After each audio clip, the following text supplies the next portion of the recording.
پنځلسمه سپاره شپاړسم رکوع. سوره کهف څلورم رکوع. پنځلسمه سپاره شپاړسم رکوع. سوره کهف څلورم رکوع. بسم الله الرحمن الرحیم. ولا تقولن هرگز موایا لشیء یو کار نه انی فاعل ذلک غدا بشک دا کار بز سبا قوم الا مگر ان یشاء الله چې ان شاء الله ورته وای چې الله خوښ شي. واذكر ربك یاد وخبر اذا نسیت چې ته هیر شي. وقل او عسى ان يهديني ربي چې زما رب ما تعالی رخي لاقرب من هذا رش چې دینه زیات ز پلار باندې شمه. ولبثوا في كهفهم 300 سنين دوی پات شو په دې غار کې 300 کاله وزداد 9 او 9 نور اور پس زیات.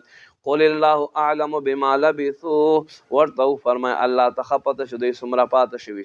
له الله لذي غیب السماوات والارض غیبونه د اسمانونو او د زمکو ابصر به واسمع اغا سمرا خوینی اغا سمرا اوری خو اوری ما لهم من دونه من ولی نشت دی خلق لرا الله نه علاوه والی ولا یشرک فی حکمه احدا الله په حکم کې څوک د سره شریک نشته.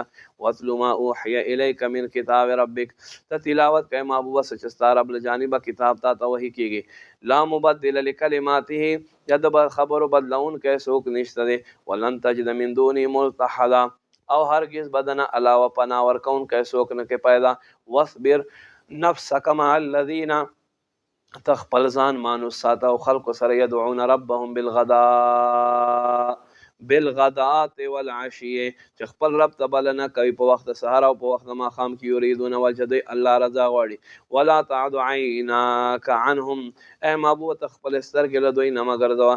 تريد زینة الحیات الدنیا اے خلق تاسو د دنیا ژوند خیست غواړئ. ولا تطع من اغفلنا قلبه عن ذکرنا تابعداري مکو دا سړی چې چا زړه غافل وي زموږ له ذکر نه.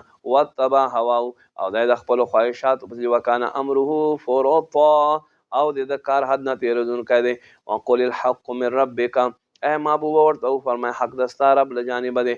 فمن شاء فليؤمن پس چا چې خوښوي ایمان دی راوړي. ومن شاء فليكفر چا چې خوښ شي کفر دی وکړي. ان اعتدنا للظالمین نارا بشک مونږ ظالمانو د پاره اور تیار کړی دی. احاط بهم سرادقها چې د دې دیوارونه هیر چاپیر نه راګیر کړی دی.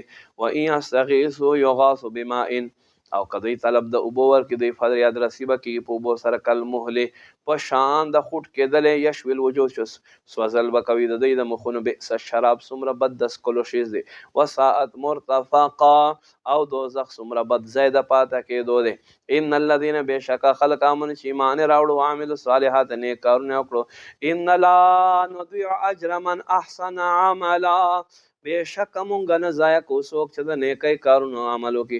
اولئک دا خلق لهم د لپاره جنات باغونه دي عدن اوسېدلو تجري چې بهیږي من تحت الانهار د لاندې نهرونه یحلون فیها ورغوستلی کېږي په دې جنت کې دوی ته من اساور د بنګړو نه من ذهب د سرو ویلبسون ثیابا خضرا او دوی ته به ورغوستلی کېږي شنې جامې من سندس د ورېښمو و استبرق او دوی به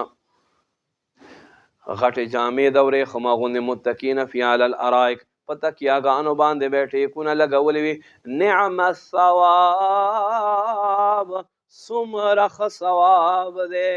وحسنت مرتفقا او څومره ښه ځای جنت کې اوسېدلو آرام ځای دی.